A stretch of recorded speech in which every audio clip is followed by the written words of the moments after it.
Iya. Kau nih pakai selipar semua, mau minta lagi. Jadi Kenapa kamu ngemis?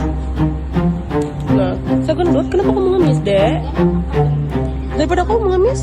Dan persoalan yang penting sekarang bukanlah kenapa Sarawak itu lebih tersusun. Apa yang rakyat Sabah sendiri boleh lakukan untuk masa depan negeri ini. Sabah ini memerlukan generasi yang penuh dengan kesadaran agar tempat kita Sabah ini jauh lebih bagus dan akan ada upgrade daripada sebelum ini. Itu cuma pendapat saya pribadi. Cawan air mata tak jadi timbangan. Kalau niat hanya jalan singkat, apa yang kau ambil tak sah, tak lekat, takkan halal walau sebebat. Kalau licik jadi pegangan. Hey ho, Assalamualaikum, apa kabar guys? Selamat datang, balik lagi bersama saya BDT dari Borneo. Sabah akan menemani kawan-kawan semua dalam episode di BDT Crew hari ini guys. Hari ini guys, kita bakal bahas satu lagi statement orang Sabah dan Sarawak yang selalu dibicarakan guys. Baru-baru ini saya ada react tentang kenapa Sabah tidak boleh jadi seperti Sarawak. Itu sangat mendapat sambutan dan banyak orang yang berkomentar di ruang kolom komentar di bawah. Jadi hari ini kita akan bahas satu lagi guys. Ramai yang cakap kenapa Sarawak kelihatan lebih tersusun berbanding Sabah. Bandar Sarawak kelihatan jauh lebih bersih daripada Sabah. Kenapa? Jarang kita lihat budak-budak minta duit di Sarawak. Tapi jalanan di Sabah nih kita boleh lihat di mana-mana. Di bandar lah, kawasan bandar khususnya, ada saja budak-budak yang minta duit guys. Terutamanya kepada pelancong guys. Apakah ini cuma persepsi ataupun ada sesuatu yang terjadi di Sabah sejak dulu tapi tidak disedari guys. Hari ini di BDT Crew kita bukan mau cari salah siapa dan menyalahkan siapa, tapi kita akan melihat fakta dan kenapa Sabah jadi begini, tapi Sarawak jauh berbeza daripada Sabah guys.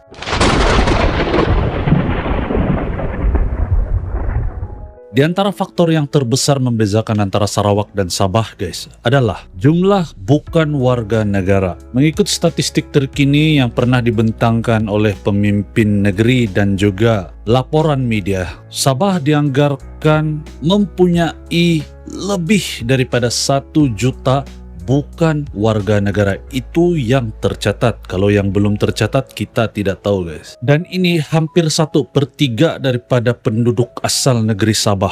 Bandingkan pula dengan Sarawak guys, jumlah bukan warga negara di Sarawak jauh lebih kecil daripada Sabah. Kedengaran seperti tidak memberi kesan, tapi sebenarnya ini memberikan impak yang sangat besar untuk penduduk setempat guys. Lebih banyak setinggan di bandar, lebih banyak anak-anak stateless, dan yang pasti tekanan kepada sosial sistem di Sabah guys. Dan ini terjadi sejak puluhan tahun yang lalu guys.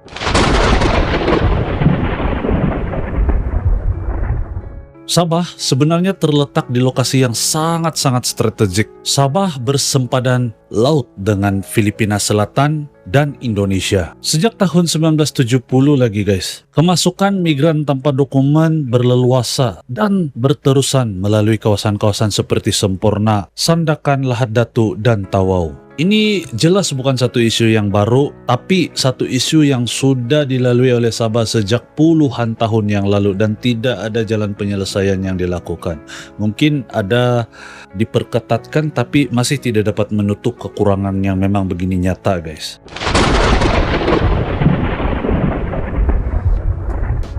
Ada satu fakta yang ramai rakyat Sabah sendiri tidak sadar hari ini. Sarawak mempunyai kuasa imigrasi sendiri guys. Di bawah perjanjian Malaysia 1963. Maksudnya di sini, bahkan orang-orang dari Semenanjung pun, rakyat Malaysia dari Semenanjung, kalau mau masuk ke Sarawak perlu pas guys. Inilah kelebihan yang kalau saya lihat di Sarawak. Sarawak mempunyai kuasa untuk mengawal siapa yang masuk dan siapa yang keluar. Sarawak boleh menapis pekerja asing dan yang pasti Sarawak boleh hadkan kemasukan daripada luar. Inilah alasan dan sebab kenapa bandar-bandar di Sarawak kelihatan lebih terkawal guys.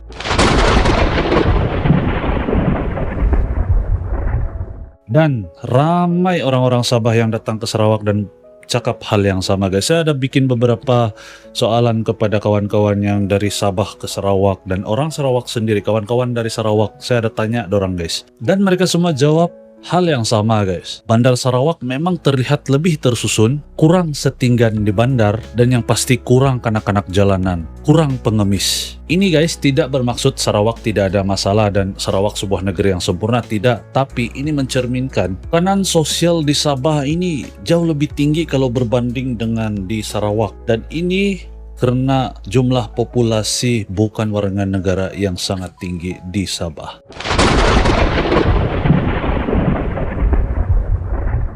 Sabah guys sebenarnya sebuah negeri yang sangat kaya guys. Itu tidak boleh dinafik. Minyak ada, gas ada, tanah ada, sawit ada, pelancongan jangan cakap memang ada, laut pun ada. Tapi persoalan terbesar di sini, kenapa negeri sekaya Sabah ini masih berhadapan dengan masalah yang sama? Masalah asas seperti setinggan dan migrasi tanpa kawalan.